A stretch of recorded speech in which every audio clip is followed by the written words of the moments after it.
desafios centrais para o futuro de São Tomé e Príncipe, que é como financiar o desenvolvimento de forma sustentável e eficaz.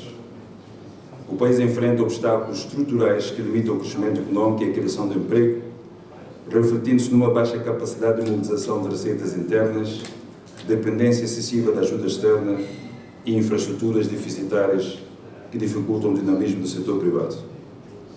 Para romper, eu diria, com essa armadilha da pobreza, precisamos de um novo modelo de financiamento que mobilize o capital privado, otimize o investimento produtivo e direcione os recursos públicos para as áreas essenciais. E eu explico o que é que eu quero dizer com a armadilha da pobreza. Todos nós sabemos que São Tomé e Príncipe tem necessidade de investir para crescer. Entretanto, conforme disse aqui a Lovita, a ajuda oficial ao desenvolvimento tem vindo a diminuir cada vez mais. Contudo, as necessidades de financiamento são ilimitadas e nós, quando queremos nos financiar, nós temos, por razões imperiosas do Programa com o Fundo Monetário Internacional, contrair empréstimos apenas concessionais, que muitas vezes não estão disponíveis, ou donativos, que são vontades dos outros países, que também muitas vezes não estão disponíveis.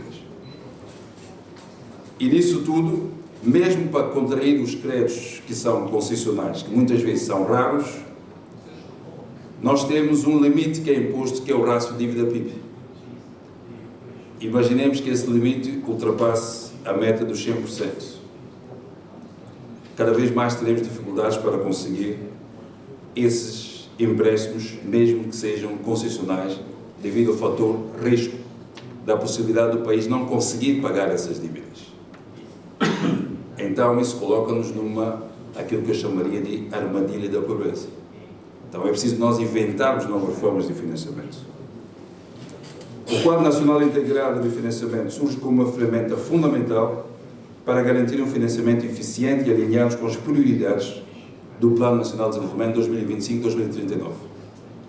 Está claro que a ajuda oficial ao desenvolvimento, por si só, não é suficiente para financiar as infraestruturas que o país necessita.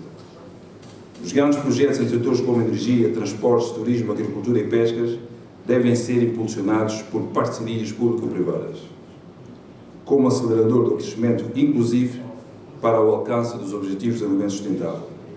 Todavia, nós queremos que essas PPPs sejam com um quadro regulatório transparente, competitivo, estável no garante dos direitos de propriedade, criando assim condições para o crescimento sustentável e geração de empregos que travem visivelmente a imigração massiva dos jovens. Um recente estudo do Banco Mundial apresentou números que eu não diria números assustadores, mas números que nós temos que encarar como desafios para darmos volta à situação. A aposta nas PPPs e em aceleradores de crescimento inclusivo deve focar-se em projetos estruturantes de modernização das infraestruturas de transporte, como portos e aeroportos, essenciais para a conectividade do país. Deve apostar também no fortalecimento do setor agroalimentar e das exportações, através da criação de valor agregado com a transformação dos produtos de agricultura, pescas e pecuária. Deve também apostar no desenvolvimento da economia azul, garantindo a sustentabilidade das pescas e o aproveitamento dos recursos marítimos e, finalmente, deve também apostar no fomento do turismo sustentável através de investimentos em hotelaria e ecoturismo. A aposta nas PPPs, em aceleradores da sustentabilidade ambiental do país, deve focar-se em projetos também estruturantes de implementação do National Determined Contribution, ou Contribuição Nacional Determinada, que definem compromissos concretos para reduzir emissões de carbono, proteger os recursos naturais e promover a resiliência climática. Com efeito, o Governo promoverá investimentos em energias renováveis, que não só fortalecerá a sustentabilidade ambiental, como também a sustentabilidade financeira. Deixe-me só vos dizer que, se nós mais rapidamente trabalharmos na transição energética, a importação dos combustíveis fósseis hoje que nós fazemos para os combustíveis geradores de energia elétrica, a importação que nós fazemos para entregar em maio corresponde a 94% do total do valor das importações. Imaginem só, os senhores, o espaço fiscal que nós estaríamos a ganhar com a transição energética. Portanto, a transição energética aqui para nós não é apenas um bem de luxo para as questões ambientais, é um bem de luxo para a sustentabilidade financeira. E para financiar essa transição através de fontes inovadoras de financiamento, o Governo propõe, e isso será aqui também âmbito do debate, atrair financiamento climático internacional como Green Fund, Fundo Verde, emitir obrigações verdes e azuis ou títulos de tesouro destinadas a projetos sustentáveis, fomentar PPPs para infraestrutura resiliente ao clima e energia renovável, criar incentivos para o setor privado a adotar tecnologias de baixo carbono. Por outro lado, nenhum país prospera sem o setor privado dinâmico. O nosso compromisso é dotar as empresas são-tomenses de ferramentas necessárias para crescer e competir no mercado global. Caberá ao setor privado liderar a dinamização da economia, aproveitando as oportunidades de investimento nos setores estratégicos definidos no Plano Nacional de Desenvolvimento. O Governo atuará aqui apenas como facilitador, criando um ambiente favorável para negócios, garantindo a estabilidade e fortalecendo as instituições. Reparem que no meu discurso eu estou a definir quem deve fazer o quê. As ações devem estar devidamente divididas. Para promover o setor privado forte e competitivo, o Governo compromete-se a criar incentivos fiscais e financeiros para empresas nacionais, facilitar o acesso ao crédito e estabelecer fundos de garantia para as pequenas e médias empresas, promover joint ventures entre as empresas nacionais e estrangeiras, garantindo a transferência de tecnologia e inovação, reduzir barreiras burocráticas, tornando mais ágil o processo de investimento e operação no país através da melhoria do ambiente de negócios. Compromisso do Governo em reformas e transparência. O crescimento inclusivo e sustentável exige também a modernização da administração pública e a expansão dos serviços financeiros digitais.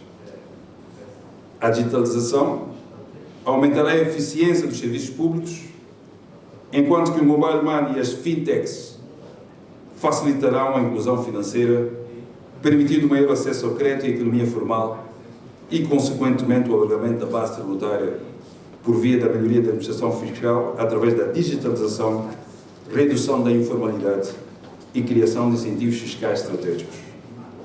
O Governo de São Tomé e Príncipe reafirma o compromisso de garantir um ambiente de negócio estável e atrativo, enquanto direciona os investimentos públicos para... Eu já disse o que é que as PPPs devem fazer e eu vou dizer o que é que deve ficar a responsabilidade do Governo.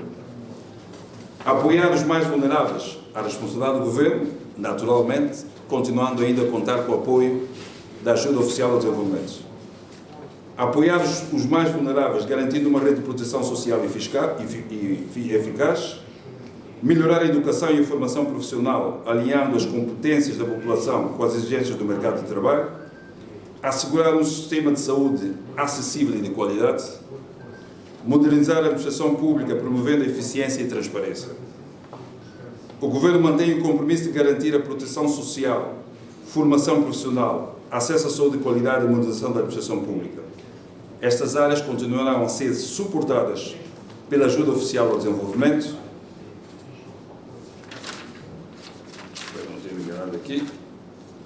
e pelo orçamento do Estado, assegurando que nenhum São Tomense fique para trás no processo de transformação económica. A condição necessária para o sucesso do INF, NFF, ou Quadro Integrado de Financiamento, dependerá da mobilização conjunta de todos os atores. O setor privado, nacional e estrangeiro, deve reconhecer São Tomé e Príncipe como destino atrativo para investir. Os parceiros internacionais devem alinhar o seu apoio com as prioridades do Plano Nacional de Desenvolvimento. E a sociedade civil deve exigir a transparência na gestão dos recursos públicos. Aqui está claramente definido quais são as responsabilidades de cada ator. mas como condição suficiente sine qua non para assegurar a continuidade e a coerência das decisões políticas, este Governo reforça o compromisso de alinhar as políticas de financiamento com uma visão de longo prazo, independentemente do Governo que estiver em funções.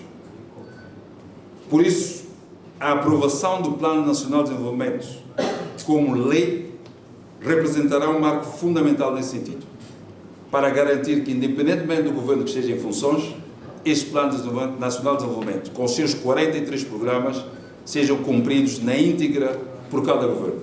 Só assim nós conseguiremos garantir que este Plano Nacional de Desenvolvimento tenha lá os programas e possamos garantir a sustentabilidade na implementação destes mesmos programas.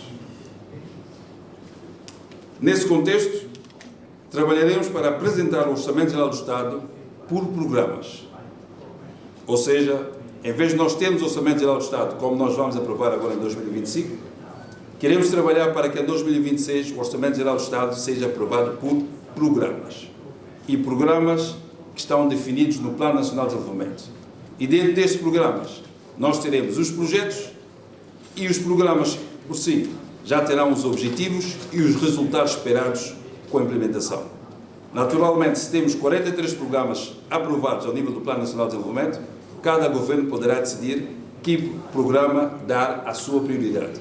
Mas esses programas serão definidos por lei e nunca poderão ser alterados porque farão parte de uma lei. Caberá a cada governo escolher dentro dos 43 programas o que constitui a sua prioridade. Mas dessa forma nós conseguimos garantir que algo que comece possa terminar independentemente do governo que estiver em funções.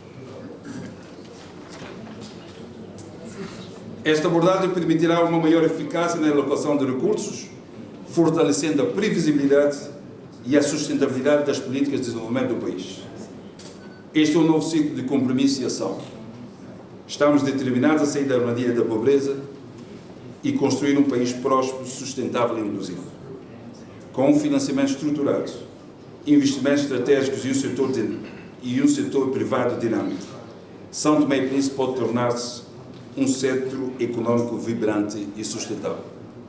Declaro assim a aberta esta sessão e quero desde já agradecer-vos e pedir também as desculpas de não poder continuar convosco porque tenho que voltar à Assembleia para a continuação do Orçamento Geral do Estado.